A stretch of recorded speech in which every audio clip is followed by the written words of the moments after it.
السلام عليكم ورحمة الله وبركاته. إن الحمد لله نحمده ونستعينه ونستغفره ونعوذ بالله من شرور أنفسنا ومن سيئات أعمالنا. من يهده الله فلا مضل له ومن يضلل فلا هادي له. وأشهد أن لا إله إلا الله وحده لا شريك له وأشهد أن محمدا عبده ورسوله صلى الله تعالى عليه وعلى آله وصحبه وسلم تسليما كثيرا. أما بعد، فقد قال الإمام البخاري رحمه الله تعالى قال ابن شهاب وأخبرني عبد الرحمن بن مالك المدلجي وهو ابن أخي سراق بن مالك بن جوشم أن أباه أخبره أنه سمع سراقة بن جوشم يقول جاءنا رسول كفار قريش يجعلون في رسول الله صلى الله عليه وسلم وأبي بكر دية كل واحد منهما من قتله أو أسره. فبينما أنا جالس في مجلس من مجالس قوم بني مدلج أقبل رجل منهم حتى قام علينا ونحن جلوس فقال يا سراقة إني قد رأيت آنفا أسودا بالساحل أراها محمدا صلى الله عليه وسلم وأصحابه به. قال سراقة فعرفت أنهم هم، فقلت إنهم ليسوا بهم ولكنك رأيت فلانا وفلانا.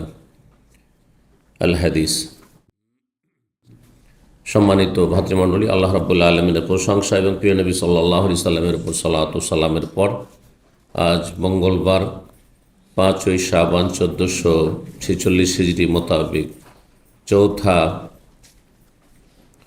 ফেব্রুয়ারি 2025 আমাদের ধারাবাহিক আলোচনা আনসারীদের ফাজাইল বা মর্যাদা সম্পর্কে ও হাদিস পর্ব নম্বর 17 অধ্যায় চলে আসছে নবী সাল্লাল্লাহু আলাইহি ওয়াসাল্লাম এবং সাহাবায়ে কেরামদের মদিনার হিজরত।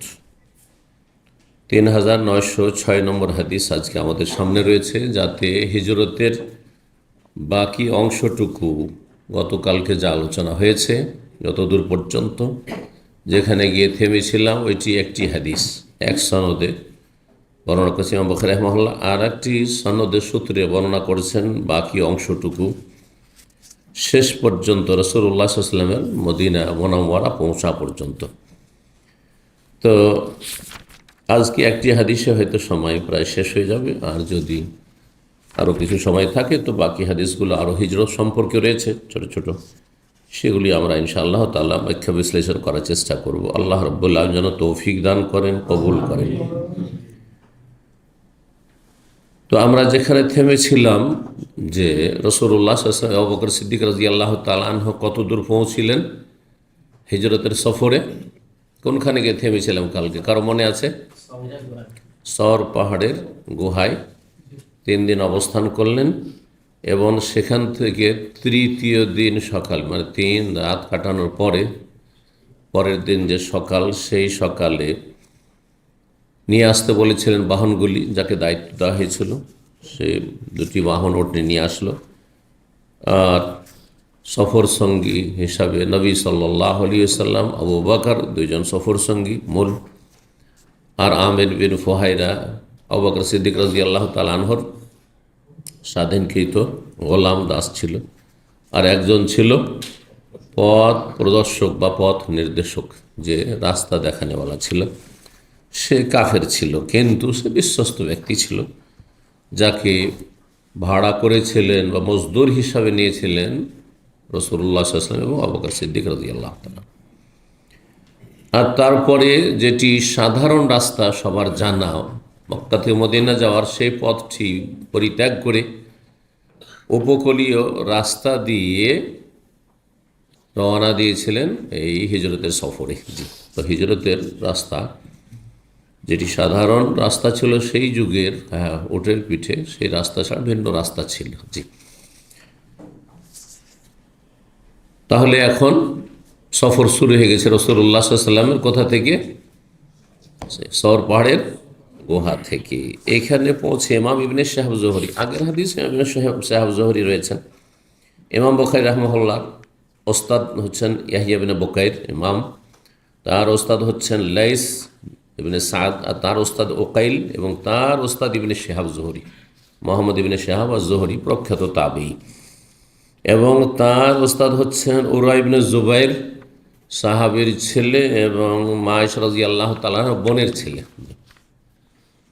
তিনি মা আয়েশা রাদিয়াল্লাহু তাআলা আনহা থেকে বর্ণনা করেছেন। তো আগের সূত্রেই ইমাম ইবনে শিহাব জোহরি বলছেন, মানে জোহরিকে তো পাননি ইমাম বুখারী রাহিমাহুল্লাহ, তার আগে যে সনদগত সনদ, সেই সনদের সূত্রে ইবনে বুকার, তার ওস্তাদ লাইস, তার ওস্তাদ ওকাইল, তার ওস্তাদ হচ্ছেন ইবনে শিহাব জোহরি। তিনি বর্ণনা করেছেন যে আমাকে জানিয়েছেন আব্দুর রহমান বিন মালিক আল মুদলিজি। আর ওখানে ইবনে শিহাব জোহরি আগেরটি বর্ণনা করেছিলেন, সেখানে উরওয়া ইবনে জুবাইর থেকে, তিনি মা আয়েশা থেকে। তো মা আয়েশা রাদিয়াল্লাহু তাআলা আনহা থেকে যতটুকু বর্ণনা করেছেন সেটা হচ্ছে সওর পাহাড়ের গুহা পর্যন্ত, আর সেখান থেকে রওয়ানা দিলেন। কিন্তু বাকি অংশটুকু বর্ণনা করছেন আব্দুর রহমান বিন মালিক আল মুদলিজি। তিনি হচ্ছেন ওয়াহি ইবনু আখি সোরাক বিন মালিক বিন জৌসুম। তিনি সোরাকা বিন জৌসুম, এটাই বেশি সহি। তাহলে ভাতিজা হবে, কারণ এখানে বলছেন যে সে হচ্ছে ভাতিজা। ইবনু আখি সোরাকা, সোরাকার ভাইয়ের ছেলে, সোরাকার ভ্রাতুষ্পুত্র, ভাইয়ের ছেলে মানে হচ্ছে ভাতিজা, তাই না? ভাতিজা। তো যদি ভাইয়ের ছেলে হয় সোরাকার আব্দুর রহমান, তখন আব্দুর রহমান বিন কি জৌসুম বা আব্দুর রহমান বিন মালিক, আর এখানে সোরাকা বিন জৌসুম, তাহলে সোরাকার ভাতিজা, সোরাকার ভাতিজা, সোরাকার ভাতিজা আব্দুর রহমান বিন মালিক বিন জৌসুম। তাহলে আব্দুর রহমানের দাদা হচ্ছে জৌসুম, আর সোরাকার বাবা হচ্ছে জৌসুম, তাহলে না ভাতিজা হবে? জি, ভাতিজা। তো এইভাবে বর্ণনা এসেছে কিছু বর্ণনায়, কিন্তু এখানকার বর্ণনা এসছে সোরাকা বিন মালিক বিন জৌসুম, তাহলে ভাতিজা হয় না, চাচা তো ভাই হয়। চাচা ভাতিজার সম্পর্ক, আর যদি চাচা আর স্তরটা আর একটা নেমে যায় তাহলে চাচা তো ভাই হয়ে যায়, ঠিক না? তাহলে চাচা তো ভাই। তো এক কথায় হাদিসের এই নামগুলিতে একটু বিভিন্ন বর্ণনা এসেছে, তার মধ্যে কোনটা একটা সহি আর একটি দুর্বল। যাই হোক, ভাতিজা হোক অথবা চাচাতো ভাই হোক, হয় ভাতিজা হবে আর না হয় চাচাতো ভাই হবে। বর্ণনাকারী আব্দুর রহমান বিন মালিক সোরাকার। আর ঘটনা কার সাথে ঘটছে? এই সোরাকার সাথে। যখন ঘটনা ঘটে তখন সে কট্টর কাফের এবং রাসূলুল্লাহ সাল্লাল্লাহু আলাইহি ওয়াসাল্লাম আবু বকরকে হত্যা করার জন্য, ধরার জন্য ধাওয়া করে এসেছিল। পরে আল্লাহ তাকে হেদায়েত নসিব করেছেন, সে খাঁটি মুসলিম হয়েছিল। তো সোরাকা ইসলাম কবুলের পরে বর্ণনা করছেন আন্নাহু সামিআ সোরাকা, তিনি তার চাচা সোরাকা বিন জৌসুম থেকে শুনেছেন, ইয়াকুলু, তিনি বলেন যে আনা রাসূলু কুফারি কুরাইশ। এই বংশটি মক্কার বাইরে ছিল, তাহলে উপকূলীয় এলাকা, ওই এলাকায় তাদের অঞ্চল ছিল, সেটা তাদের জন্য সুবিধা। হ্যাঁ, যে সেই এলাকাতে দেখতে পেয়েছে রাসূলুল্লাহ সাল্লাল্লাহু আলাইহি ওয়াসাল্লাম আবু বকরকে। তো হচ্ছে আমাদের কাছে কুরাইশ কাফেরদের দূতেরা আসলো। রাসূলের বহুবচন, রাসূল মানে আল্লাহর রাসূল, আল্লাহর দূত, আর মানুষের রাসূল হচ্ছে মানুষের দূত। আপনি কাউকে পাঠিয়ে দিলেন কাউকে ডাকার জন্য, কোনো সংবাদ দেওয়ার জন্য, সে হচ্ছে আপনার রাসূল, আপনার দূত। হ্যাঁ, তো দূতকে কি বলা হয়? রাসূল। রাসূল শব্দটি এসছে কি থেকে? রেসালা থেকে। রেসালা মানে কি? চিঠি, মেসেজ। আজকালের চিঠির যুগ চলে গেছে, এখন এসেছে মেসেজ, মানে মোবাইলের মেসেজের, সেই জন্য আর চিঠি বলছেন এটাকে। যেই কথাগুলি চিঠিতে লিখতেন সেই কথাগুলি এখন হোয়াটসঅ্যাপে লিখছেন, আপনি বিভিন্ন সোশ্যাল মিডিয়া লিখে পাঠাচ্ছেন, কিন্তু ওর নাম আর চিঠি নেই, কী হয়ে গেছে? মেসেজ হয়ে গেছে। মেসেজ মানে পয়গাম, মেসেজ মানে সংবাদ। জি। আর মেসেঞ্জার মানে সংবাদ বাহক, রাসূল। রেসালা থেকে রাসূল, বোঝা গেছে না? শরীয়তের রাসূল তিনি নবী রাসূল, আর দুনিয়ার রাসূল মানে দুনিয়ার যে কোনো দূত, যে একজনের খবর আরেকজনের কাছে পৌঁছাচ্ছে, যার মাধ্যমে খবর পৌঁছানো হচ্ছে। রাষ্ট্রদূত বলছেন। রাষ্ট্রদূত যদিও তার ভাষা আজকাল সফির বলা হচ্ছে, কারণ সে সফির হয়ে এসছে, মানে ও এক দেশ থেকে আরেক দেশে সফরকে এসছে সংবাদ বহন করার জন্য। হ্যাঁ, দেশের যে পররাষ্ট্র দপ্তরের। তো তাকে রাসূলও বলা যেতে পারে এই ভাষাগুলির ক্ষেত্রে, দূত সে। তো রাসূলের বহুবচন রাসূল, আরবি শব্দ। আল্লাহর রাসূল যখন বলবেন তখন ইসলামের রাসূল, হ্যাঁ, দ্বীনের রাসূল, আর দুনিয়ার রাসূল দুনিয়ার দূত। তো বলছে কাফের কোরাইশদের দূতেরা আসলো, তার মানে কয়েকজন এসে খবর দিয়েছে।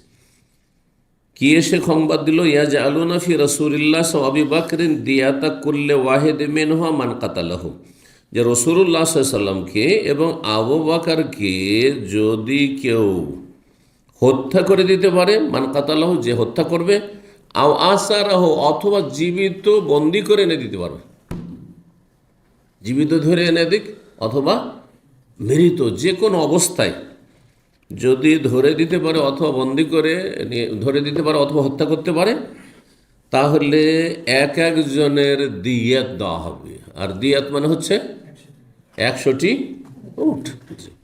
ইসলামে দিয়াতের বিধান এখন আছে। দিয়াত অর্থাৎ রক্তপণ। দিয়াত মানে রক্তপণ। কাউকে কেউ খুন করেছে অন্যায়ভাবে, তার রক্তের মূল্য হচ্ছে 100টি উট। তার রক্তের মূল্য হচ্ছে 100টি উট। এটা এই জন্য রক্তপণ বাংলায়। আর কাউকে মুক্ত করার জন্য, বন্দী হয়েছে মুক্ত করার জন্য যা দিতে হয় সেটাকে ফিদিয়া বলা হয় আরবিতে। ফিদিয়া মানে মুক্তিপণ। ফিদিয়া মানে মুক্তিপণ। মুক্তিপণ আর রক্তপণ দুটো শব্দে যেন পার্থক্য আমাদের জানা থাকে। আরবিতে ফিদিয়া আর দিয়াত। ফিদিয়া মানে মুক্তিপণ আর দিয়াত মানে রক্তপণ।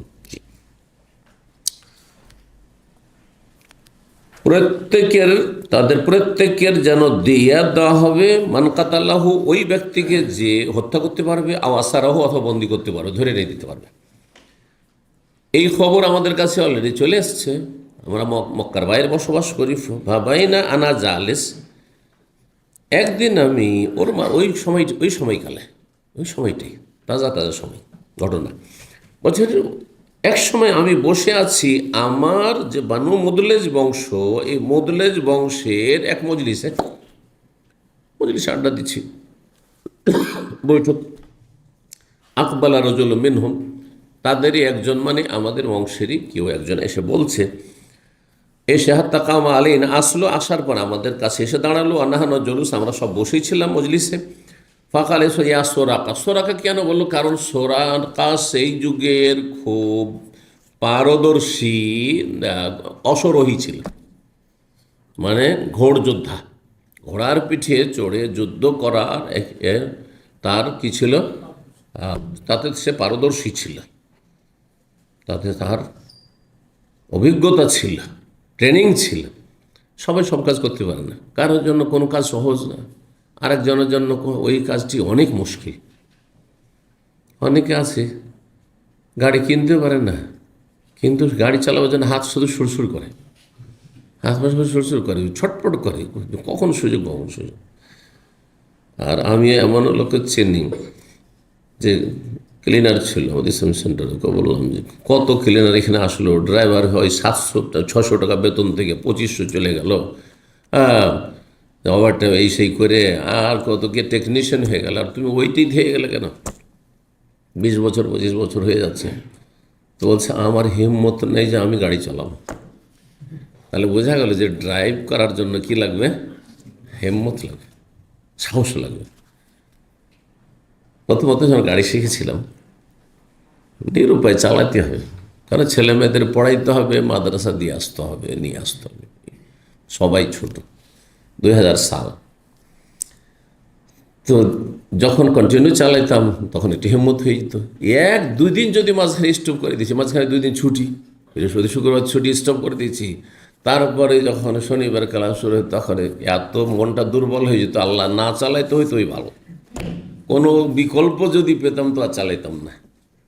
এখন আর ওইটা ফিল হয় না, কিন্তু দীর্ঘদিন 1 বছর 2 বছর এরকমই চলেছে, না চালাইলেও ভালো, না চালাইলেও ভালো, যত এড়িয়ে যেতে পারি চালাইতে হবে না। তো হিম্মত লাগে সব কাজে, আর সবাইকে সব কাজের জন্য আল্লাহ পয়দা করেনি। কাউকে স্মৃতিশক্তি দিয়েছেন, কাউকে স্মৃতিশক্তিতে একেবারে সড়া করেছেন, কিন্তু তার হাতের শক্তি, হাতের কাজ দাঁড়া নেন, টেকনিক্যাল কাজ নেন, ও একবার দেখেই টেলার হয়ে যাবে, দেখে ঘড়ির মেকার হয়ে যাবে, দেখে ও গাড়ির মেকার হয়ে যাবে, বোঝা গেছে।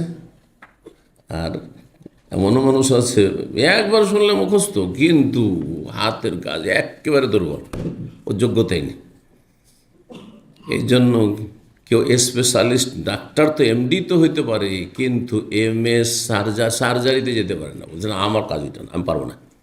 ডাক্তারদের জিজ্ঞাসা করবে, MBBS পাস করার পর তুমি সার্জন হবে না তুমি স্পেশালিস্ট হবে? না না, আমি সার্জন হইতে পারবো না, ওই কাজ আমার না। আর কেউ বলছে না, আমি সার্জন হব, অস্ত্রোপচার করব। জি, সবার জন্য সব কাজ না। তো এই ব্যক্তি ঘোড়ায় চড়ে দ্রুত বেগে ছোটার ক্ষেত্রে খুব পারদর্শী ছিল সোরাকা, যুবক ছেলে। একে এসে বলছে, সোরাকা ইন্নি কাদর আয়তো আনেফান আসওয়েদা বিসাহিলে, এক্ষুনি আমি কিছু মানুষকে দেখলাম। আসওয়েদা সাওয়াদের বহু, সাওয়াদ মানে ব্যক্তি, যেমন আরবিতে শখস মানে ব্যক্তি হয়, উর্দুতে শব্দের ব্যবহার হয়, মানে এক শখসকে দেখা, শখস মানে ব্যক্তি, কিন্তু এটি উর্দু শব্দ না, আরবি শব্দ, শখসুন আশখাস। আর সওয়াদুন মানে একজন ব্যক্তি, আর আসওয়েদা কি সওয়াদুন আজিম, বিশাল এক সংখ্যক লোক। হাদিসে রয়েছে মুসা আলাইহিস সালামের কওমকে দেখলেন, আর নবী সাল্লাল্লাহু আলাইহি ওয়াসাল্লাম এইগুলো সম্পর্কে যে হাদিসটি রয়েছে। তো বেশ কিছু লোককে দেখলাম বিসাহেলে, উপকূল এলাকায়, মানে সাগরের কিনারা কিনারা রাস্তা দিয়ে যেন যাচ্ছে তারা। ওরা তাদেরকে দেখে মনে হলো যে মোহাম্মদ এবং আসহাবাহু, তার সাথী সঙ্গীরা রয়েছে। আমার ধারণা যে মোহাম্মদ এবং তার সফর সঙ্গীরা যাচ্ছে, আর তোমার জন্য এটা বেটার চান্স 100 উট ইনকাম করার জন্য। জি, যেমন তখন কথা নয় 100টি উট একটা বেদুইন পাবে। হ্যাঁ, কয়জনের মানুষ খেতে পায় না সেই যুগে। মানুষের সেই যুগে খাবার ছিল কি, বকরি ছাগলের দুধ, আর না হলে বকরি ছাগলের গোস্ত, আর যদি ওর চাইতে একটু ভালো অবস্থা হয় তাহলে উটের মালিক হয়তো হয়েছে, নাহলে উটেরও মালিক নয় হয়তো। অনেকে আছে যে বকরিও নেয় নিজের, পরের বকরি দুধ খেয়ে কোনো পেলো তো খেলো, না হলে খেজুর আর পানি। এই ছিল সেই যুগের অবস্থা। মাসকে মাস চলে যায়, কখনো হয়তো গমের আটা বা জবের আটাই দেখেন না, আর রোজ চাউলের নামই তো ছিল না আরব দেশে, চাউলের নাম পর্যন্ত ছিল না। চাউল খাওয়া তো দূরের কথা, ভাত খাওয়া তো দূরের কথা। আর সেই ভাতই আজকাল আরবদেরও প্রধান খাদ্য হয়ে গেছে। কি যে ভাত সারা বিশ্বকে একবারে ছেয়ে গেল, ঠিক না? যাই হোক, কিন্তু মানুষ সবাই ফিরে আসছে, এখন ভাতের উপর অনীহা শুরু হয়েছে মানুষের।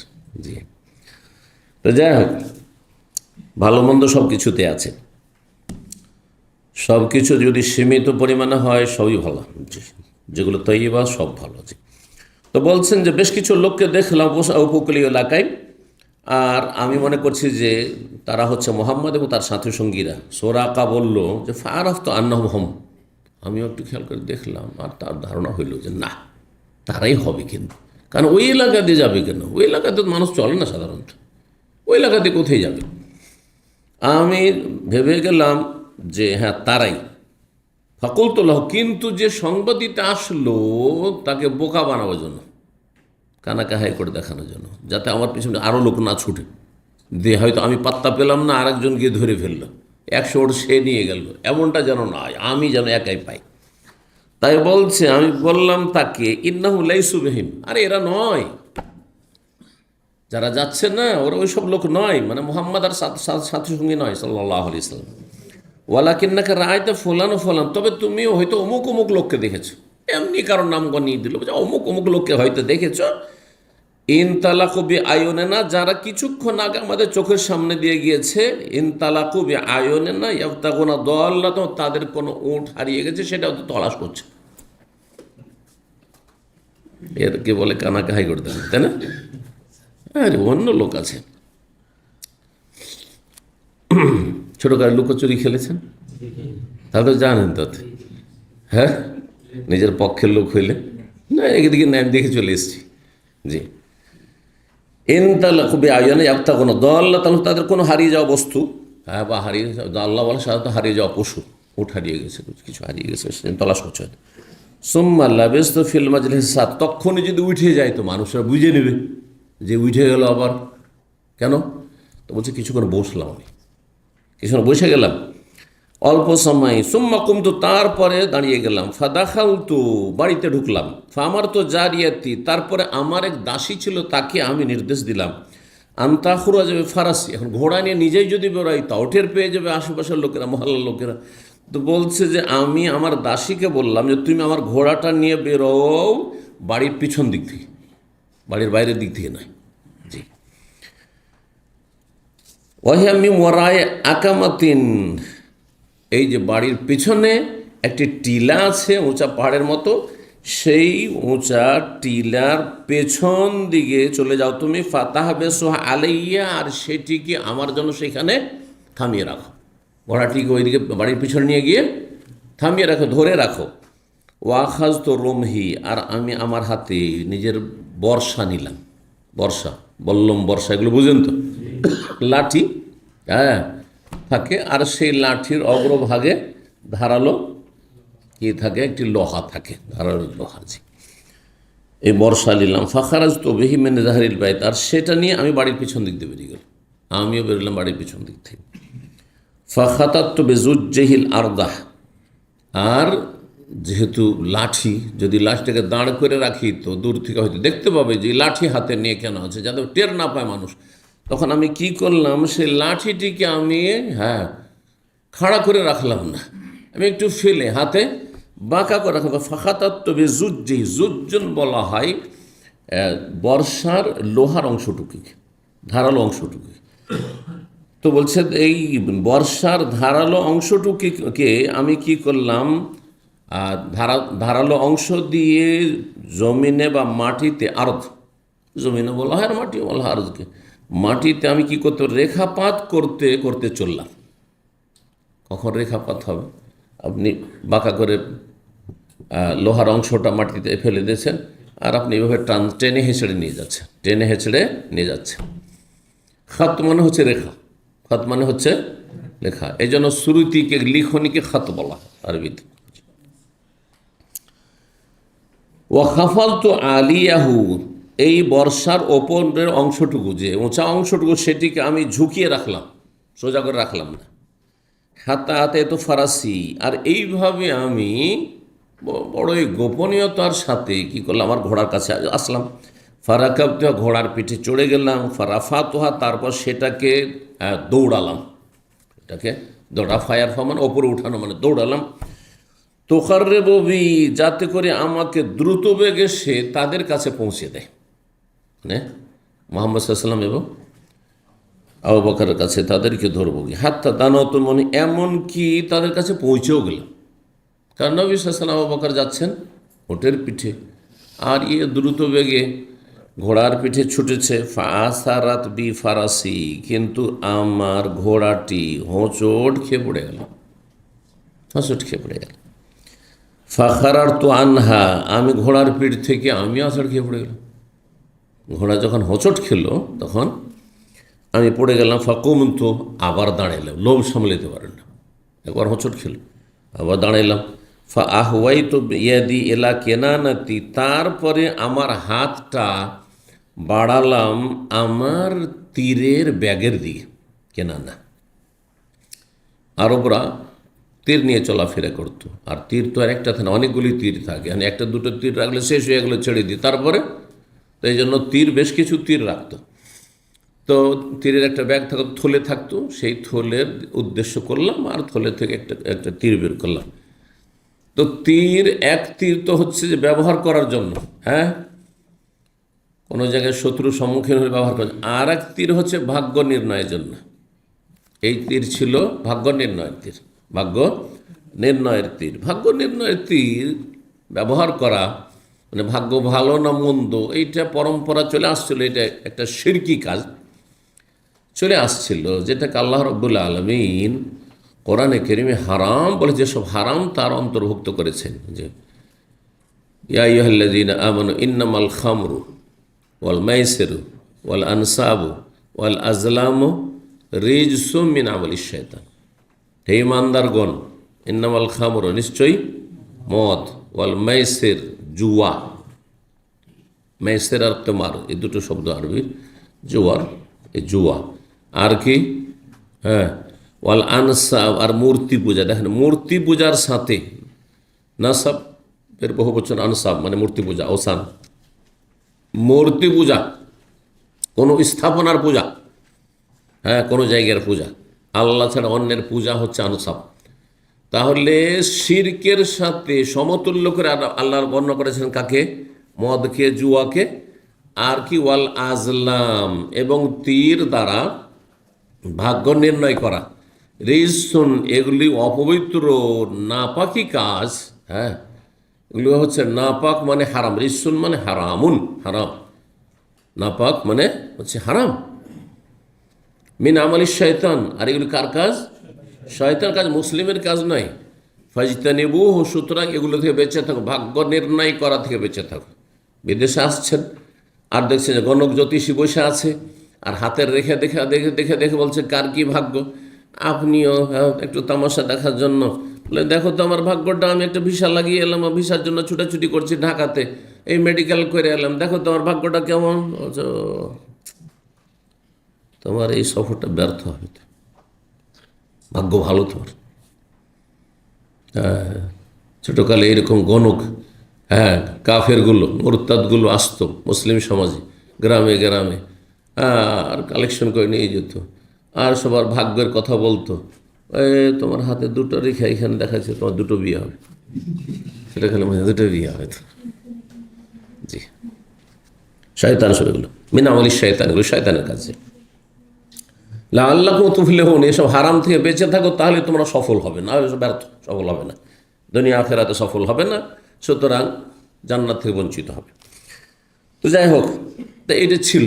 আর ওরা করতো কি, কোনো জায়গায় সফরে যাবে, তাহলে তীর বের করতো থলের ভিতর থেকে ভাগ্য নির্ণয় করার জন্য। এক তীরে লেখা থাকতো এ ফাল করো, আর এক তীরে লেখা থাকতো লা তাফাল, করিও না। হ্যাঁ, আর এক তীরে লেখা থাকতো তোমার ইচ্ছা, লাহারাজ, আপত্তি নেই, করলে করতে পারে। হ্যাঁ, যদি ফাল আসলো তাহলে তো বলে না ভাগ্য ভালো, আর যদি লা তাফাল যেত না। তো এই কাজ করলো, বলছে যে আমি আমার তীরদানি, যেটা, হ্যাঁ, তীরদানি, যে আমরা আপনার ওই যে ব্যবহার করেন কি, সুরমা, সুরমা, সুরমা যেটাতে থাকে, আর সুরমাদানি বলেন না, তো এরকম তীরদানি, তীরের ব্যাগ আর কেনা না, সেটার দিকে হাত বাড়াইলাম। ফাস্তাখরাজতু মিনহাল আজলাম, এই যে আজলাম, কোরআনে ও এসছে আজলাম শব্দটি, আল্লাহ আজলাম রিজসুম মিন আমালি শয়তান, সেই তীর বের করলাম একটি। ফাস্তাকসামতু বিহা, আর সেটা দিয়ে আমার কিসমত, এই যে কিসমত মানে কি, ভাগ্য বলেন না, কিসমত খারাপ, এই যে এখান থেকে এসতে। ওয়ান তাস্তাকসিমু বিল আজলাম, আর আয়াতে রয়েছে আল্লাহ হারাম করেছেন যে তোমরা তীর দিয়ে ভাগ্য নির্ণয় করবে, ভালো না মন্দ।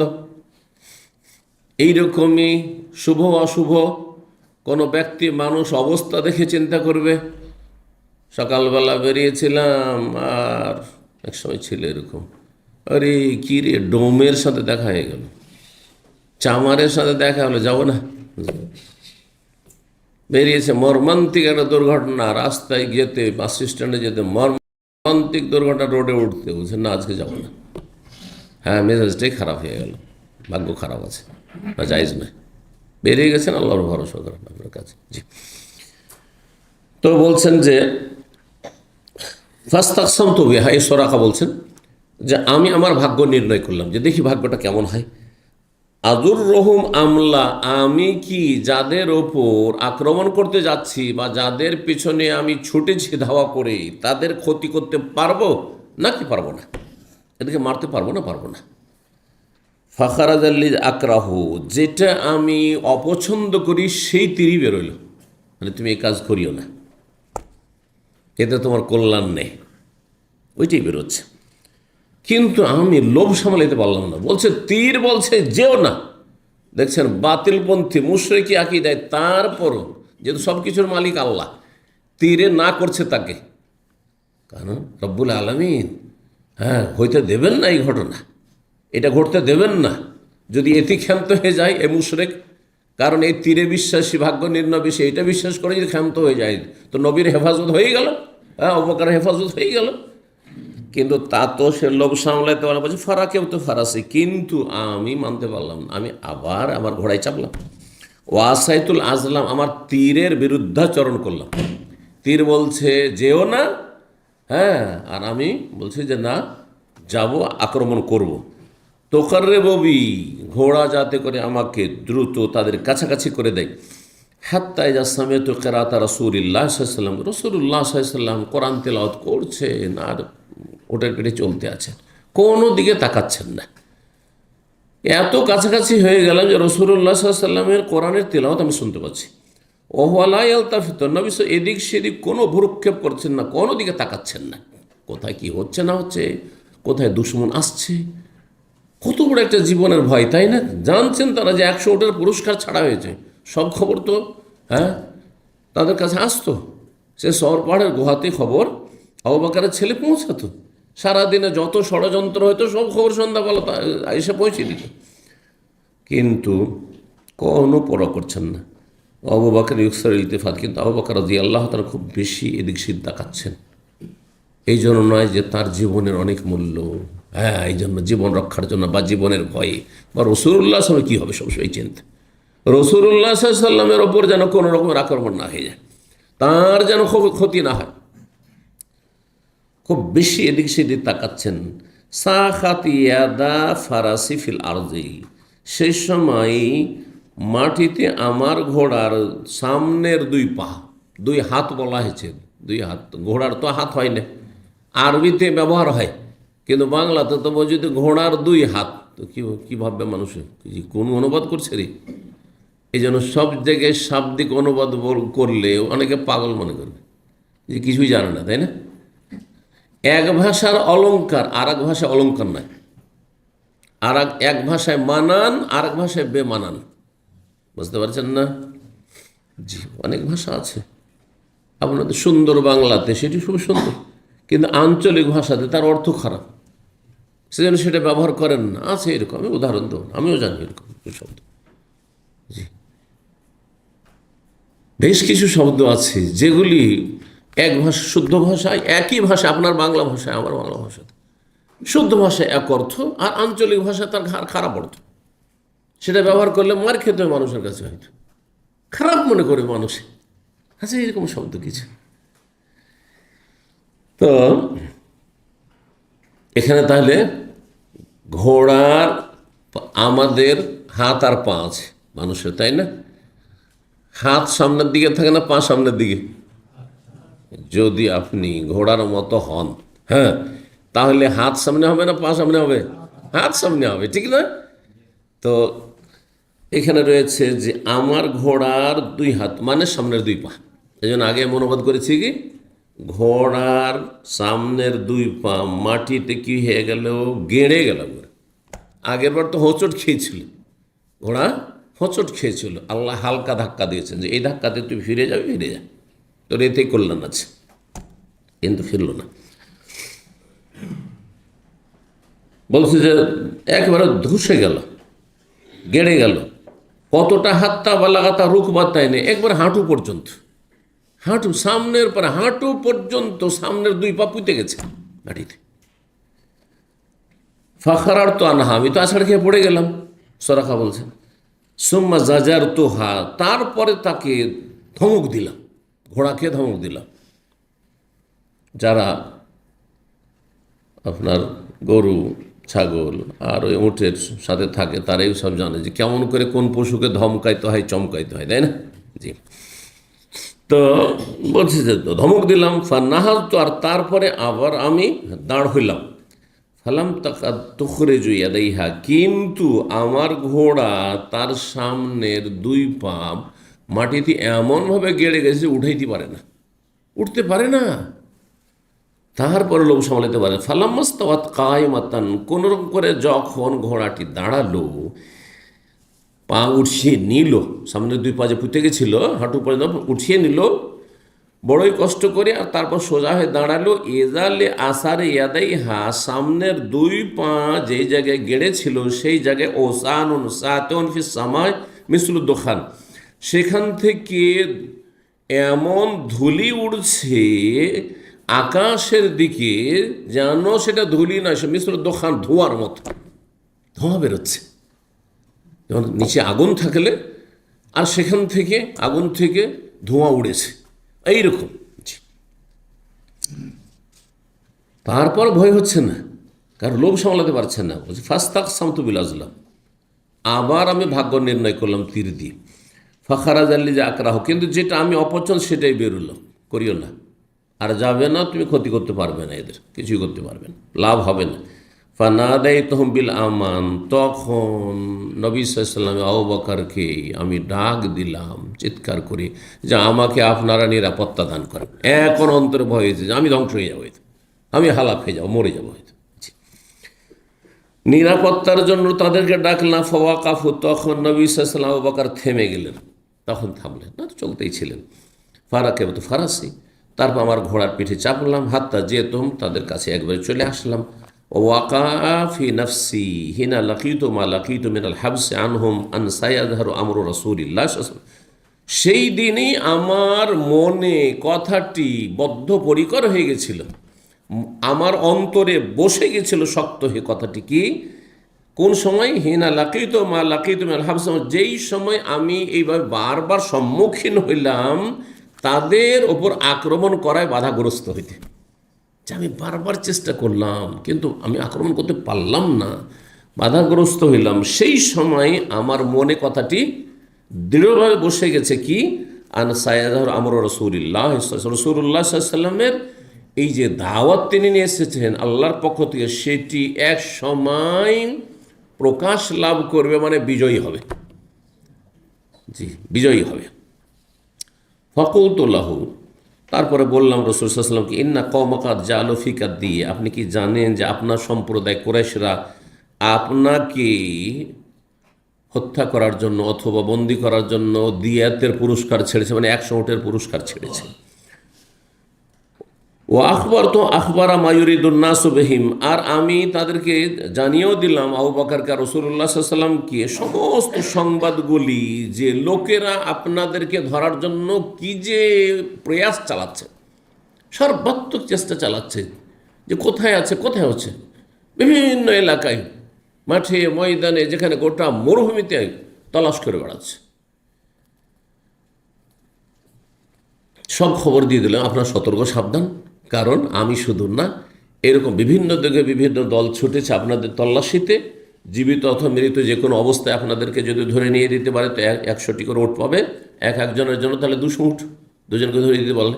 জি, বলছে ওয়ারাজ তো আলী মুজাদ ওয়াল মাথা, আর তারপরে রাসূলুল্লাহ এবং আবু বকর আর তার সাথীরা যা ছিল তাদের জন্য আমি নিজের পক্ষ থেকে পেশ করলাম পাথেয় সম্বল, খাবার দাবার কিছু ছিল, অলমাথা আরও কিছু আসবাবপত্র ছিল, মাল সামগ্রী ছিল, যেগুলো নিয়ে যেন সফরে কাজ আসবে, খাবার দাবারগুলো, সেগুলির অফার করলাম।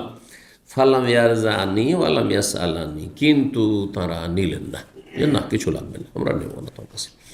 ওয়ালাম ইয়াস, আমার কাছে কোনো কিছু চাইলেনও না, ঠিক আছে এগুলো নেব না, খাবার লাগবে না, খাদ্য সামগ্রী লাগবে না, আর এই মাল সামাল লাগবে না, অন্য কিছুই চাইলেন না। ইল্লান কাল, তবে একটি কথা শুধু বললেন রাসূলুল্লাহ সাল্লাল্লাহু আলাইহি ওয়াসাল্লাম, যে একটি কাজ তুমি করো, তোমাকে নিরাপত্তা দিলাম, তোমার কিছু হবে না, তুমি ফিরে চলে যাও। তো আখফে আন্না, আমাদের বিষয়টিকে তুমি গোপন রাখবে, মানে এদিকে কেউ যদি আসে তল্লাশি করার জন্য, আমরা যে রাস্তা দিয়ে যাচ্ছি, কারো সাথে দেখা হয়, তো বিষয়টিকে গোপন রাখো, কাউকে বলবে না যে আমরা এই পথে যাচ্ছি, তুমি পারলে না আর কাউকে পাঠালে এটা করিও না, ব্যাস এতটা করলে হবে। আখফে আন্না, বিষয়টিকে লুকাইতে রাখিও। ফাসাল তো আইয়াক্তবালি কিতাব আমনিন, তাদের কাছে আমি অনুরোধ করলাম যে আমার জন্য একটি নিরাপত্তা লিপি লিখে দেন, যে আমি নিরাপদ আমার বাড়িতে পৌঁছিতে পারব। জি সুবহানাল্লাহ, ভয় হয়েছে অন্তরে, নিরাপদ পৌঁছিতে পারবো, আমাকে একটি নিরাপত্তা লিপি লিখে দেন। ফামার আমের বিন ফুহাইরা দাস, কিন্তু সে লিখতে জানত। আমের বিন ফুহাইরাকে নির্দেশ দিল রাসূলুল্লাহ সাল্লাল্লাহু আলাইহি ওয়াসাল্লাম, ফাকাতা ফিরুকাত মিন আদম, এটি চামড়ার টুকরোতে নিরাপত্তা লিপি লিখে দিলেন যে আমরা সোরাকাকে নিরাপত্তা দান করলাম। জি, সুম্মা মাজা রাসূলুল্লাহ, তারপর রাসূলুল্লাহ সাল্লাল্লাহু আলাইহি ওয়াসাল্লাম রওনা দিলেন, চলতে থাকলেন। ইমাম ইবনে শিহাব জোহরি বর্ণনা করছেন, আগের অংশটুকু তাহলে এতদূর পর্যন্ত ঘটনা যেহেতু সোরাকার, সেজন্য সোরাকা থেকে সরাসরি বর্ণনা করা হয়েছে। আর আগের হাদিসে ছিল উরওয়া ইবনে জুবাইর, তাই না? আবার উরওয়া ইবনে জুবাইরের কাছে ফিরে আসছে বাকি অবশিষ্ট ঘটনা। বর্ণনা করার জন্য এই হিজরতের সফরের। বলছেন যে ইমাম ইবনে শিহাব জোহরি ও ইবনে জুবাইর রাদিয়াল্লাহু তাআলা আনহু আমাকে জানিয়েছেন, বা রাদিয়াল্লাহু তাআলা আনহু জানিয়েছেন যে আন্না রাসূলুল্লাহ সাল্লাল্লাহু আলাইহি ওয়া সাল্লাম কিয়া জুবাইর ফি রাকবিন মিনাল মুসলিমিনা কানু তুজ্জারান কাফিলিনা মিনাশ শাম। রাসূলুল্লাহ সাল্লাল্লাহু আলাইহি ওয়াসাল্লাম এই হিজরতের সফরে যাচ্ছিলেন। সেই সময় জুবাইর বিন আওয়াম রাদিয়াল্লাহু তাআলা আনহুর সাথে সাক্ষাৎ হয়ে গেল। ফি রাকবি মিনাল মুসলিমিন, মুসলিমদের একটি বাণিজ্যিক দলের সাথে, কানু তুজ্জারান যারা ব্যবসায় গিয়েছিলেন, আর সেখান থেকে কাফেলিন মিনাস শাম, শাম দেশ থেকে ব্যবসা বাণিজ্য করে ফিরে আসছিলেন। কাফেলিন মানে রাজঈন। জুবাইর রাদিয়াল্লাহু তাআলা যেহেতু মাল সামগ্রী ব্যবসা বাণিজ্য করে আসছিলেন শাম দেশ থেকে, সে শাম দেশ তখনকার বৃহৎ শাম, যেখানে সিরিয়া, জর্ডন, ফিলিস্তিন ওইসব দেশ থেকে আসছিলেন, রাস্তা ওইটাই আসা। তো ওই দিক থেকে আসছিলেন। জুবাইর রাদিয়াল্লাহু তাআলা দেখেন যে রাসূলুল্লাহ সাল্লাল্লাহু আলাইহি ওয়াসাল্লাম হিজরতের সফরে আছেন, তো তাকে কিছু আমি গিফট দিয়ে দিই, হাদিয়া উপঢৌকন দিয়ে দিই। তো জুবাইর রাদিয়াল্লাহু তাআলা রাসূলুল্লাহ সাল্লাল্লাহু আলাইহি ওয়াসাল্লামকে আবু বকরকে সাদা পোশাক দিয়ে, সাদা কাপড় উপঢৌকন দিলেন।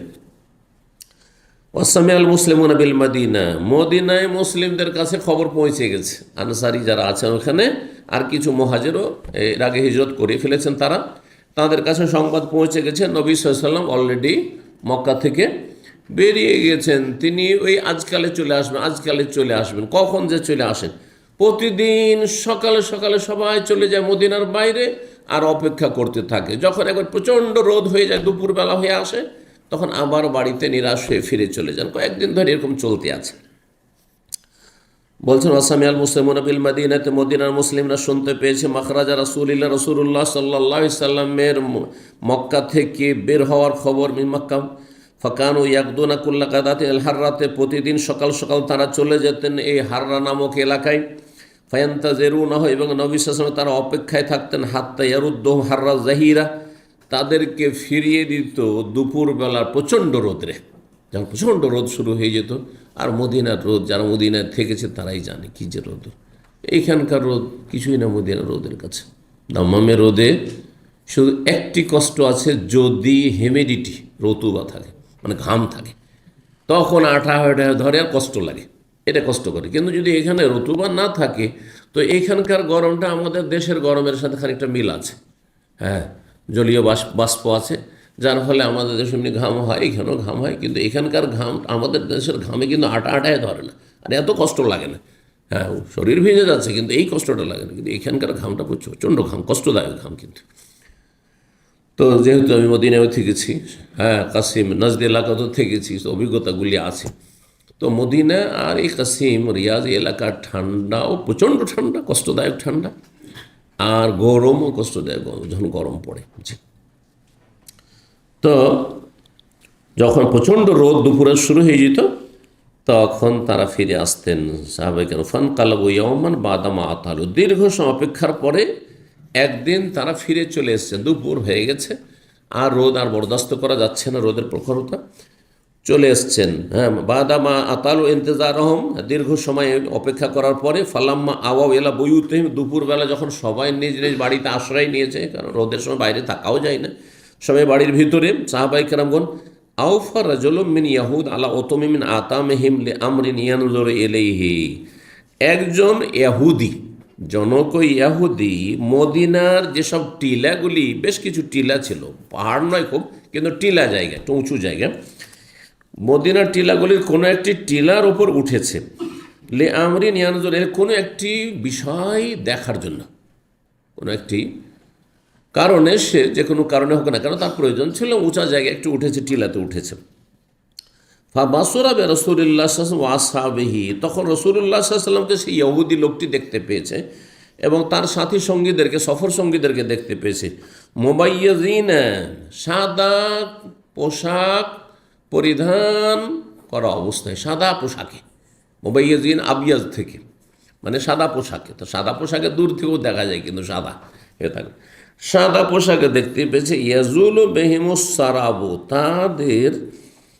তাদের যে আগমনে, তারা যে কাছে আসছেন, তাতে যে খোলা ময়দানের মরীচিকা, সে মরীচিকা যেন দূরীভূত হয়ে যাচ্ছে।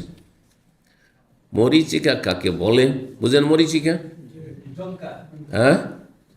মরীচিকা হচ্ছে আপনি যখন খোলা ময়দানে, সেটা পাহাড়ি এলাকা তো পাথরের ওপরেও মনে হয়, আর রোড রাস্তা তো মনে হয়, কিন্তু রোড রাস্তা তো মনে হয়, আর বিশেষ করে আমাদের দেশে বালির চরগুলিতে আরও বেশি মনে হয়। বালির চরে কী হয়, রৌদ্রের সময় দুপুরবেলা মনে হয় যে পানি আর পানি, সব এই তো পানি, এই তো পানি, কিন্তু যত কাছে যাচ্ছেন শুধু বালি আর বালি, বালি পানি নেই। কিন্তু বালিগুলো কি মনে হয় দেখতে? মরিচিকা। যা পানি নয় কিন্তু পানি মনে হয় দেখতে, তার নাম হচ্ছে মরিচিকা সহজ ভাষায়। আল্লাযীনা কাফারু আমালুহুম কাসারাব। আল্লাহ সূরা নূরে বলছেন যে কাফেররা যদি জনকল্যাণমূলক কাজ দুনিয়াতে করে, অনেক কাফের ভালো কাজ করছে, বাপ মায়ের দেখাশোনা করেছে, আত্মীয় স্বজনের দেখাশোনা করেছে, দেশবাসীর কল্যাণ করেছে, আর ন্যায় নীতি অবলম্বন করেছে, ভালো শাসক ছিল, কিন্তু সে কাফের। আর মেলা কিছু সাদকা খায়রাত করেছে, মেলা কিছু করেছে, অনেক কাফের আছে, দাতব্য তাদের সংস্থা আছে, আর ফ্রি চিকিৎসা করাচ্ছে ইত্যাদি, এরকম অনেকে আছে। কিন্তু ঈমানবিহীন যদি হয়, তাহলে তাদের হাসরের মাঠে আমলগুলি হবে কার মতো? কাসারা, মরিচিকার মতো। মানে মরিচিকাতে যেমন পানি পাওয়া যায় না, তেমন সেই আমল দিয়েও নাজাত পাওয়া যাবে না, জান্নাত পাবে না। কারণ মুক্তি পাওয়ার জন্য শর্ত ছিল লা ইলাহা ইল্লাল্লাহ। হ্যাঁ, বেসটা মজবুত হতে হবে। ভিত্তি মজবুত না হইলে লাভ নেই, ফাউন্ডেশনে কোনো লাভ নেই, ধসে পড়বে। সে হচ্ছে অবস্থা। যারা শিরকি আকিদা নেই, মাজার পূজার আকিদা নিয়ে, আর আপনার এই পীর মুরিদের আকিদা নিয়ে, আর এই জাদু টোনায় লিপ্ত থেকে নামাজ রোজা হজ জাকাত করছেন, কোনো কাজে আসবে না। হ্যাঁ, ওরা কারোর সাথে কোনো শত্রুতা হইল, ওকে দিয়ে বান মারিয়ে দে। বুঝলেন বান মারা কথাটি আমাদের দেশে? বান মারিয়ে দে। ওকে দিয়ে কী করে দোয়া তাবিজ করিয়ে দে, সমস্ত শিরকি কুফরি কাজ। হ্যাঁ, নিজের ছেলেকেও ছাড়ে না, নিজের মাকেও ছাড়ে না, নিজের জামাইকেও ছাড়ে না, নিজের স্বামীকেও ছাড়ে না, নিজের স্ত্রীকেও ছাড়ে না। বুঝতে পারছেন? এই হচ্ছে আমাদের দেশের অবস্থা, কঠিন অবস্থা এই বিষয়টি। এখানে ভুক্তভোগীরা আছেন। আপন ভাই এবং তার স্ত্রী বারবার করে তাকে, তার স্ত্রীকে জাদু করেছে, মেরে দেওয়ার জন্য, যাতে করে আর জমি জায়গায় ভাগ না দিতে হয়। এই অহরহ ঘটনা, আমার কাছে ডজনের বেশি এরকম ঘটনা আছে। কারণ যারা এইসব পেরেশানিতে ভুক্তভোগী, তারা কথাগুলি বর্ণনা করে, বড়ই কষ্ট লাগে যে এত আপনজন প্রিয়জন, একের মায়ের পেট থেকে জন্ম নিয়েছি, আরে মা ছেলেকে জাদু করছে কিসের জন্য? যে ওই বউকে রাখতে দেবো না সেই জন্য, তার ও বউকে রাখতে দেবো না সেই জন্য। এমন জাদু করেছে যে ছেলেই পাগল হয়ে গেছে, এখন তার রিয়াকশনে পাগল হয়ে গেছে। আউযুবিল্লাহ। গাছ খাওয়ানোর নামে আর কি খাওয়ানোর নামে, আউযুবিল্লাহ, কত কি যে করে, এদের নোংরামির শেষ নেই। কারণ যখন শিরক কুফরি করতে হয় তখন বড়ই নোংরামি করতে হয়, মাসিক রক্ত পর্যন্ত খাওয়ায়। আউযুবিল্লাহ। জি, আউযুবিল্লাহ। এই খবিসগুলো পায়খানা দিয়ে, পেশাব দিয়ে কোরআনে কারীম লিখে উল্টা করে। আউযুবিল্লাহ। এরা হচ্ছে জাদুকর। জাদুকরকে এত হালকা মনে করবেন না। জাদুকর নিকৃষ্ট কাফের, নিকৃষ্ট কাফের। যারা জন্মসূত্রে অমুসলিম, তাদের চাইতে অনেক অনেক করে নিকৃষ্ট। আপনি এত হালকা ভাববেন না। জাদুর বিষয়টি কঠিন বিষয়, কিন্তু বাঙালি সমাজে জাদুকে দুয়া তাবিজ নাম দিয়ে এক শ্রেণীর শয়তানরা হালকা করে দিয়েছে বিষয়টিকে। এটি দুয়াও না, এটি তাবিজও না। দোয়া তো দোয়ার, তাবিজও শিরক। যদিও তাবিজ সবসময় বড় শিরক নয়, কিন্তু সেহের, জাদু টোনা, বানমারা, হ্যাঁ, এগুলো বড়, সবসময় বড় শিরক, সবসময় বড় শিরক। ভালো করে শুনে রাখেন। এর সাথে ঈমান কখনো একত্রিত হইতে পারে না, যেমন পানির সাথে আগুনের সাথে পানি একত্রিত হইতে পারে না। আল্লাহ এদের অনিষ্ট থেকে রক্ষা করুন। মুসলিম সমাজ থেকে জাদু এবং জাদুকরদেরকে আল্লাহ নির্মূল করুন, নিশ্চিহ্ন করুন। এদের পরিণাম খুবই খারাপ হয়। জাদুকররা দুনিয়াতে খুব খারাপ অবস্থায় ধ্বংস হয়, কঠিন কষ্ট পেয়ে ধ্বংস হয়। কারণ এরা যে জিন শয়তানগুলোকে ব্যবহার করে, এরা এদেরকে আযাব দিতে থাকে, আযাব দিতে থাকে। কোনো ভালো অবস্থায় কোনো জাদুকর মারা যায় না, ধ্বংস হয়নি দুনিয়াতে। এটা তো দুনিয়ার তাদের কুপরিণতি, আর আখিরাতে তো কঠিন শাস্তি আছে এদের জন্য। অভিশপ্ত মালাউন এরা। জি, এরা হচ্ছে সত্যিকার মালাউন। জি, আল্লাহ লানত, রসুলের লানত, মুমিনদের লানত এদের উপর রয়েছে। আল্লাহ এদের অনিষ্ট থেকে রক্ষা করেন। তো কি বলছিলাম? হ্যাঁ, মরিচিকার কথা বলতে গিয়ে এতদূর গেলাম। তো মরিচিকা ধুধু করছে প্রচণ্ড রোদের সময়, প্রখর রোদের সময়, আর মনে হচ্ছে পানি পানি, কিন্তু যখন মানুষ আসছে ওই অবস্থায় রোদ্রের সময়, তখন মনে হচ্ছে মরিচিকাগুলো সরে যাচ্ছে, মরিচিকা সরে যাচ্ছে, আর মানুষকে দেখতে পাচ্ছি। হ্যাঁ, মানুষকে দেখতে পাচ্ছি। ধীরে ধীরে তারা এগিয়ে আসছে। ফালাম ইয়ামলিকুল ইয়াহুদি, ইহুদি দেখার পরে সে নিজেকে আর সামলাতে পারেনি।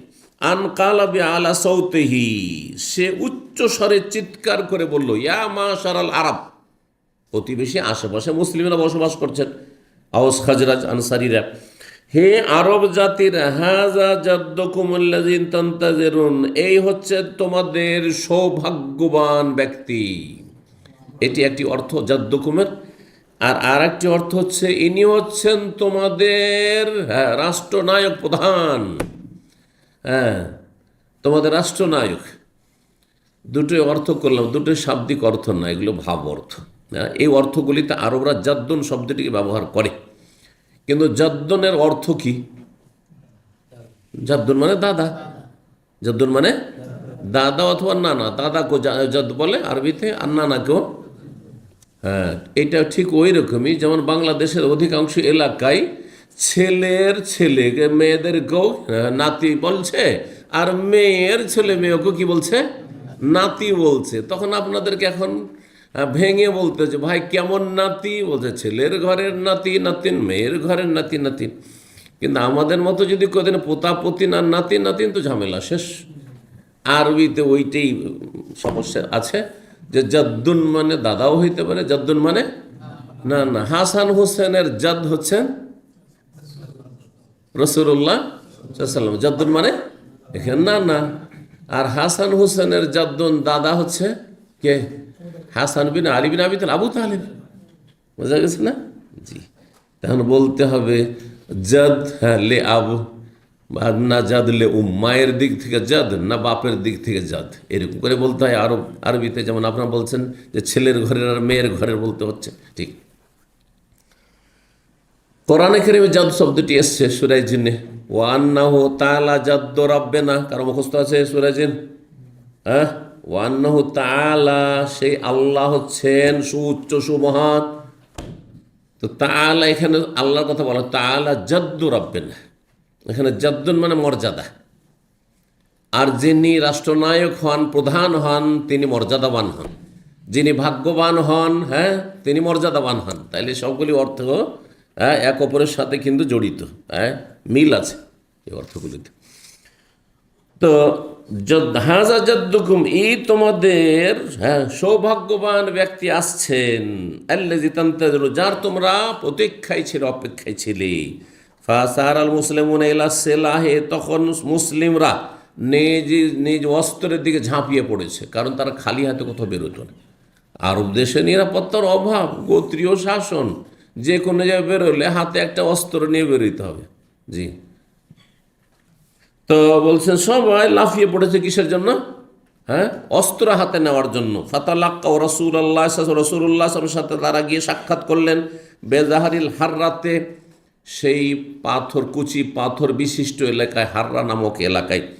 ফাআদালা বিহিম, হাররা গারবিয়া, পশ্চিম দিকে, তার মানে বাবু সালামের দিক থেকে যে দিকটা চলে গেল, সেই দিক থেকে রাসূলুল্লাহ সাল্লাল্লাহু আলাইহি ওয়াসাল্লাম তাহলে আসছিলেন।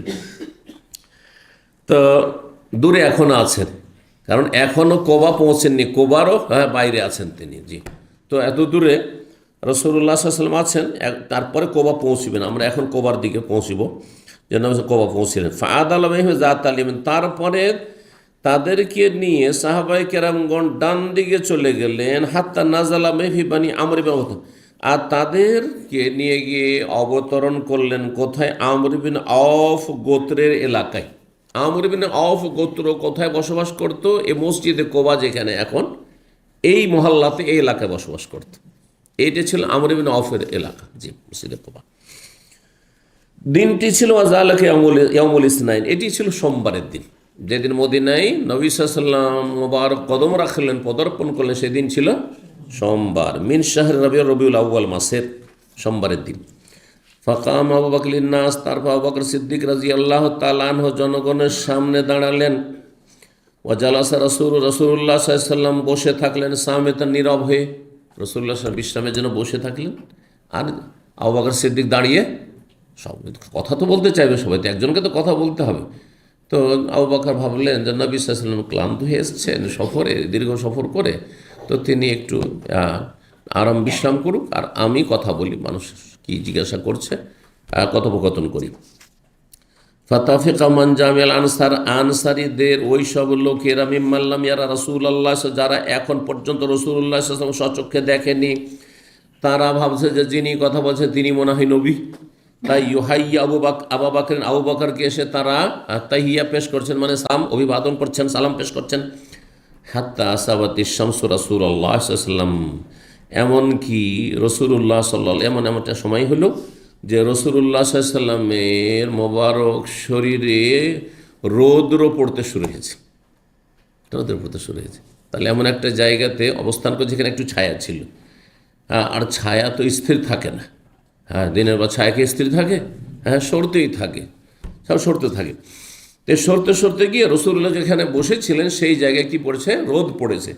যখন রোদ পড়ে গেছে, আকবাল আবু বকর, তখন আবু বকর এগিয়ে আসে, হাত্তা জাল্লাল আলী বিরদাহি, নিজ চাদর দিয়ে রাসূলুল্লাহ সাল্লাল্লাহু আলাইহি ওয়াসাল্লামকে ছায়া করতে শুরু করলেন, ছায়া করতে শুরু করেছে। আবু বকর সিদ্দিক রাদিয়াল্লাহু তাআলা ছায়া করতে শুরু করেছেন ছাতার মতো করে চাদর দিয়ে। ফারাফান্নাস রাসূলুল্লাহ, তখন রাসূলুল্লাহ চিনতে পেরেছে, না রাসূলুল্লাহ সাল্লাল্লাহু আলাইহি ওয়াসাল্লামকে লোকেরা চিনতে পেরেছে। ওই সময় তখন চিনতে পেরেছে ওই সব লোকেরা যারা সরাসরি দেখেনি ইতিপূর্বে রাসূলুল্লাহ সাল্লাল্লাহু আলাইহি ওয়াসাল্লামকে, কিন্তু যারা দেখেছে তারা চিনতে পেরেছে। ফালাবিসা রাসূলুল্লাহ সাল্লাল্লাহু আলাইহি ওয়াসাল্লাম ফি বানি আমর ইবনে আওফ বিযা আশরাত লাইলা, রাসূলুল্লাহ সাল্লাল্লাহু আলাইহি ওয়াসাল্লাম এই আমর ইবনে আওফ গোত্রের মহল্লাতেই 10 দিনের বেশি সময় সেখানে অতিবাহিত করলেন। সেখানে 10 দিনের বেশি সময়, বিজা বলা হয় 3 থেকে নিয়ে 19 পর্যন্ত, 14-15 দিন, প্রায় 2 সপ্তাহের মতো কাছাকাছি। তো সোমবার ছিল, তাই না? সোমবার ছিল, তো সোমবার থেকে সোমবার কি হয়? 8 দিন হয়। আর তার সাথে আরও লাগান মঙ্গল, বুধ, বৃহস্পতি, জুমা, 4 দিন, কত হয়? 11-12 প্রায় হয়ে যায়। তো যাই হোক, তো তারপরে রাসূলুল্লাহ সেখান থেকে বেরোলেন, উসসিসাল মসজিদ, আর সেখানে নবী সাল্লাল্লাহু আলাইহি ওয়াসাল্লামের প্রথম কাজ হলো যে সালাত পড়তে হবে, সুতরাং মসজিদ নির্মাণ করতে হবে। এই জন্য যেই কোনো জায়গায় নতুন মহল্লা তৈরি করতে, যে নতুন কমপ্লেক্স তৈরি করতে, আজকাল অনেকেই করছেন কিন্তু, তাই না? যে আমরা এখানে সহি আকীদা মানহাজের ভাইয়েরা আমরা এখানে বসবাস করে, এখানে আমরা একটা কমপ্লেক্স তৈরি করবো, বিল্ডিং তৈরি করবো, টাওয়ার তৈরি করবো, মুখ করবো, তাহলে আগে চিন্তা করতে হবে আমাদের মসজিদ, মসজিদ তৈরি করে চিন্তা করতে হবে মুসলমানকে। রাসূলুল্লাহ মসজিদ নির্মাণ করলেন, আল্লাযী উসসিসা আলা তাকওয়া, যেই মসজিদ আল্লাহ ভীতির ওপর স্থাপিত হয়েছে, যে মসজিদের ভিত্তি স্থাপন করা হয়েছে তাকওয়ার ওপর। দেখেন, অন্তরে যদি আল্লাহর ভয় থাকে, আল্লাহর ভয় নিয়ে ইখলাসের সাথে, নিষ্ঠার সাথে আল্লাহ সন্তুষ্টির জন্য যদি কোনো কাজ করেন, সেটা কিন্তু দীর্ঘায়িত হয়, সেটা টিকসই হয়, লাস্টিং করে। আর যদি দুনিয়ার স্বার্থ থাকে তাতে বরকত হয় না। এটা এই জন্য বলছি যে আপনারা অনেকে গিয়ে দেশে মসজিদ তৈরি করবেন, মাদ্রাসা করবেন, তো হেফজুখানা করব, আমার এখানে কোনো সহি আকীদার শিক্ষার ব্যবস্থা নেই, সুতরাং একটি এতিমখানা তৈরি করব, তো একটা মসজিদ মাদ্রাসা তৈরি করব। কি উদ্দেশ্যে করেছেন এটা দেখার বিষয়। উদ্দেশ্য থাকে যে আমাকে যদি নেতৃত্ব দেয় তাহলে কাজ করব, না হলে নেই। অথবা চলে এসেছি বিদেশ থেকে, এখন ইনকাম সোর্স তো নেই, তো এই মাদ্রাসার ওসিলাতে যদি আমার রুজি রুটি চলতে থাকে, এটা একটা ওসিলা হয়। আগে আমি আমার বেতন ঠিক রাখবো, তারপরে মাদ্রাসা চালাবো, আমার পেট চালানো হবে, মাদ্রাসা চালানো হবে, তাহলে ইখলাস নেই। তাকওয়ার ভিত্তিতে আমার মাদ্রাসা স্থাপন হয়নি, দুনিয়াদারির ভিত্তিতে। আর যদি আল্লাহর সন্তুষ্টির জন্য, না আমি সহি আকীদা শিখেছি, না হলে আমিও জাহান্নামের পথে, শিরকের পথে, বেদাতের পথে ছিলাম, আল্লাহ আমাকে শিরক বেদাত থেকে উদ্ধার করেছেন, সুতরাং এলাকাবাসীকেও শিরক বেদাতে উদ্ধার করব। তাদের কচি বুড়োগুলোকে না পারবো, হাড্ডি বুড়ো হয়ে গেছে, শক্ত হয়ে গেছে, কিন্তু এই কচি কাঁচাগুলিকে হেদায়েতের পথে নিয়ে আসবো। সেই জন্য চলো একটি হেফজখানা, একটি মাদ্রাসা করছি আল্লাহ সন্তুষ্টির জন্য, এবং আখিরাতের সম্বল হবে। আর আল্লাহ রাব্বুল আলামিন এর মাধ্যমে ইসলামের প্রচার প্রসার এর মাধ্যমে হবে। এইসব যদি সৎ উদ্দেশ্য থাকে তাহলে আল্লাহ তাতে বরকত দেবেন। তো আল্লাহ রাব্বুল সূরা তওবাতে একটি আয়াতে এক মসজিদ নির্মাণ করা হয়েছে তাকওয়ার ভিত্তিতে, তাকওয়ার ওপর এই কথা বর্ণনা করেছেন, লামাসজিদুন উসসিসা আলা তাকওয়া মিন আউয়ালি ইয়াউমিন আহাক্কু আন তাকুমা ফি। আল্লাহ বলছেন যেই মসজিদকে নির্মাণ করা হয়েছে উসসিসা আলা তাকওয়া, আল্লাহ ভীরুতার উপর, আল্লাহ ভীতির উপর, আহাক্কু আন তাকুমা ফি, হে নবী তাতে আপনি দাঁড়িয়ে সলাত আদায় করবেন, এটা বেশি হক রাখে, সেখানে আপনি অবস্থান করবেন। এই মসজিদটি কোন মসজিদ? দুটি তফসির আছে। একটি তফসির হচ্ছে এই মসজিদে কোবা। এই হাদিস, যেমন এই হাদিসটি ওর দলিল।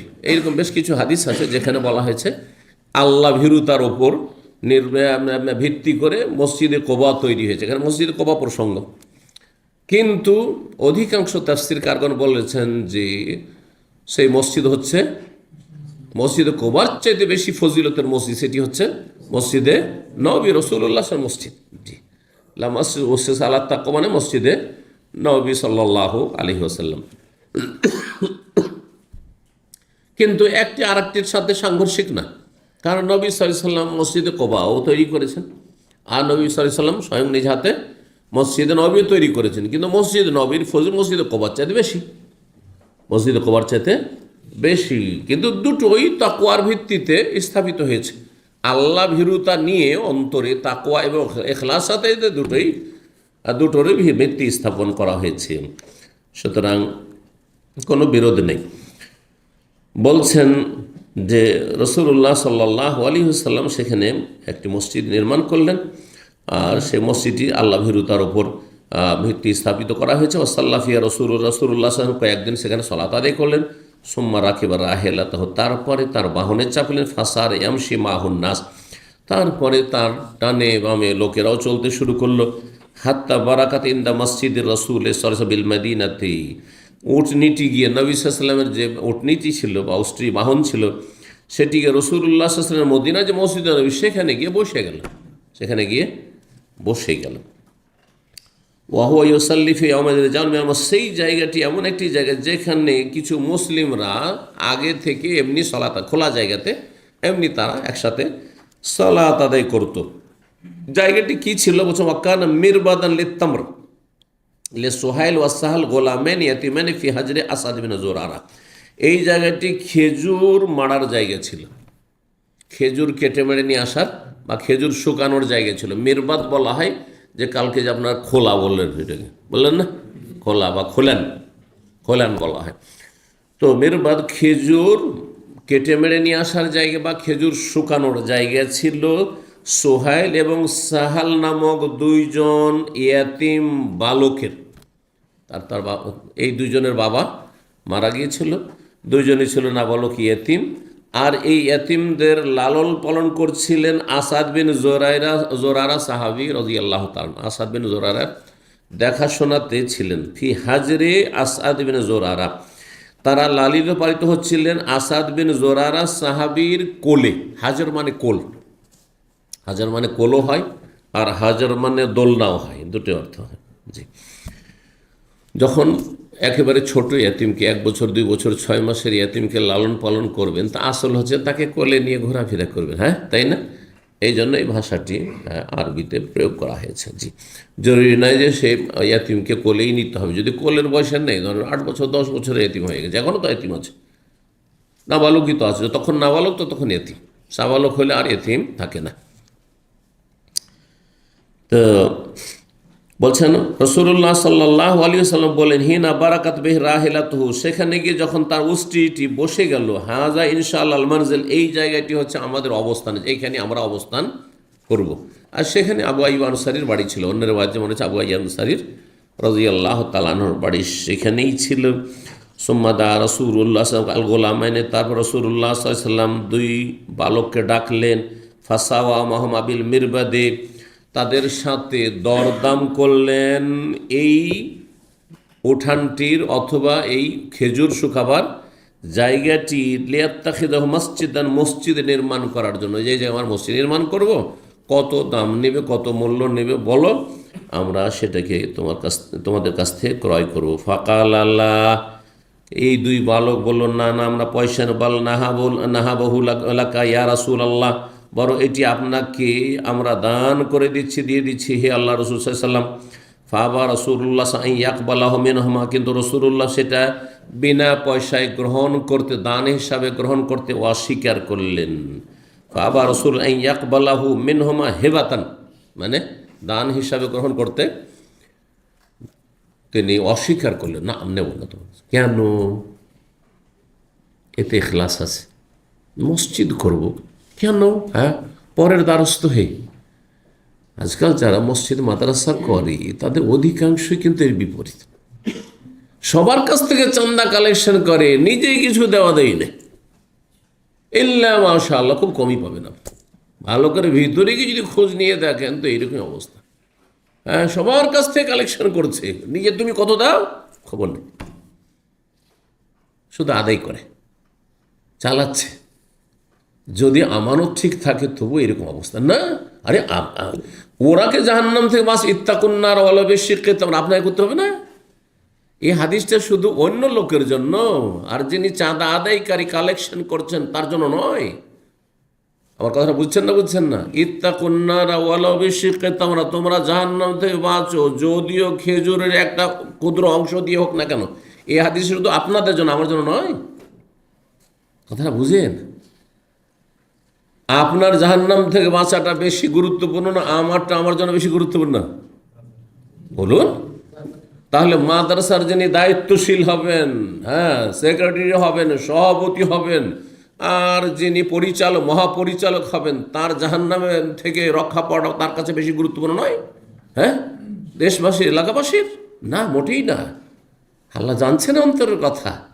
জি, আপনার অভাব থেকে সেটা ভিন্ন বিষয়, কিন্তু না, আপনারও তো অভাব নেই। হ্যাঁ, আপনার যদি অভাব থাকে তো তাদেরও ওই রকম অভাব আছে যাদের কাছ থেকে আপনি কালেকশন নিচ্ছেন, আপনি চাঁদা নিচ্ছেন।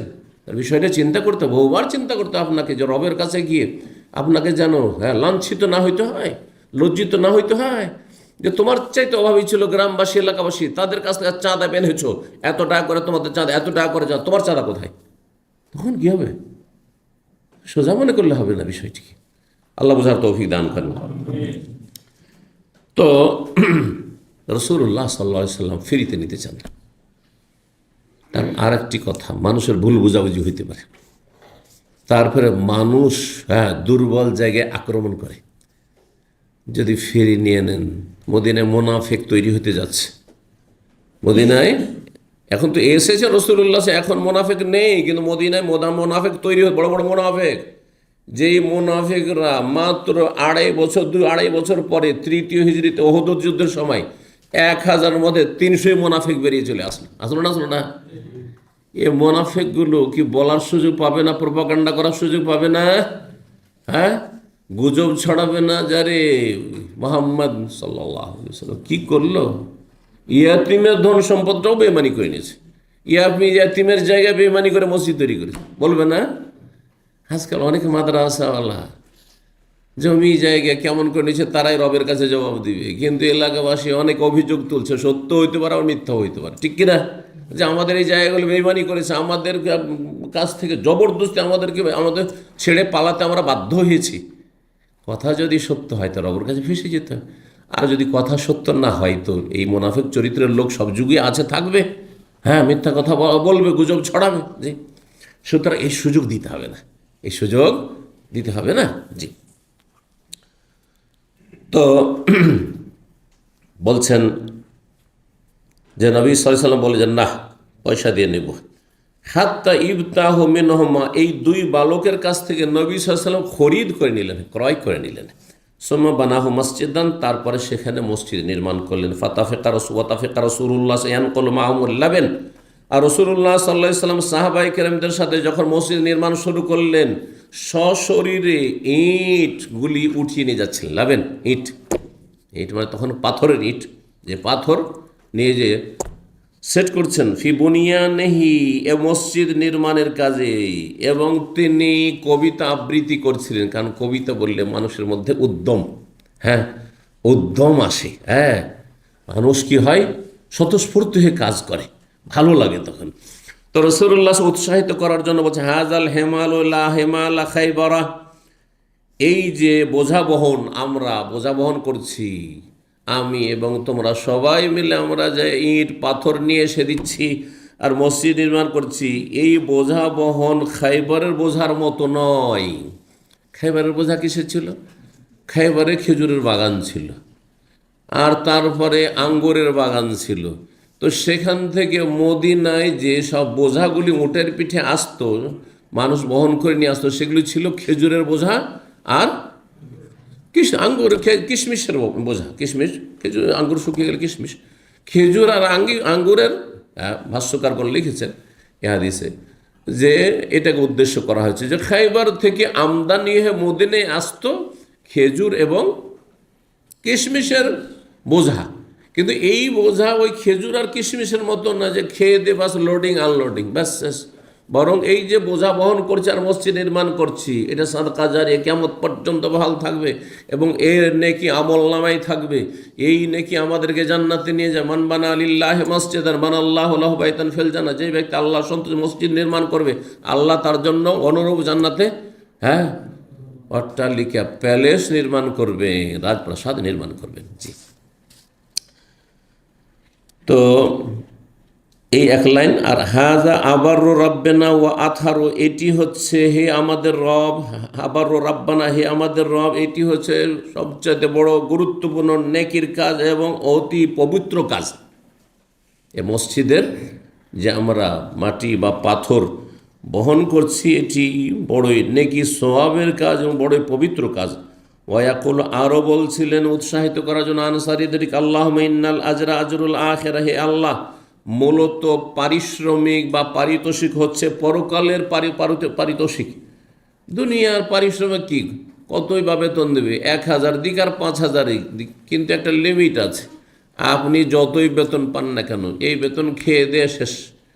আপনি আগে চলে গেলেন, না আপনার যা ইনকাম করেছিলেন সৌদি আরবে, সেটাই আগে শেষ হয়ে গেল, ঠিক কিনা? কিন্তু আখিরাতের নেকি যেটা পারিশ্রমিক, সেটা শেষ হবে, সেটা জমা আছে। যা কিছু পাঠাইতে পারেছেন আল্লাহর কাছে, সেটা জমা আছে, আমল নামাতে জমা আছে। এই হাসরের মাঠে পাবেন আপনি, কবরের জীবনে পাবেন আপনি, সেই জান্নাতে যাওয়ার সময় সেটাই আপনার আসল কাজে আসবে, তখন আর কোনো কিছু কাজে আসবে না। তো বলছেন ইন্নাল আজরা আজরুল আখিরা, মূলত পারিশ্রমিক হচ্ছে আখিরাতের পারিশ্রমিক। ফারহামিল আনসার আল মুহাজিরা, সুতরাং আল্লাহ তুমি আনসারি এবং মুহাজিরদের ওপর রহম করো।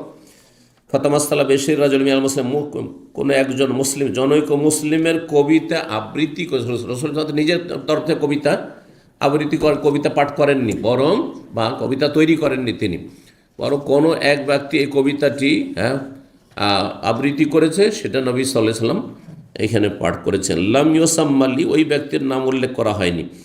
এমাবিন সাহেব জহিব আলম ইয়াকুল্লাহ ফিল আহাদিস আন্না রাসূল তামাসসালা বিবাইতে শেরিন তামিন গায়রা হাযিল আবিয়াত, বলছেন আমাদের কাছে কোনো হাদিসে এমন কোনো হাদিস পৌঁছেনি যে রাসূলুল্লাহ সাল্লাল্লাহু আলাইহি ওয়াসাল্লাম কোনো পূর্ণ একটি কবিতার লাইন পাঠ করেছেন বা আবৃত্তি করেছেন এই কবিতা আবৃত্তি ছাড়া, এই জায়গা ছাড়া।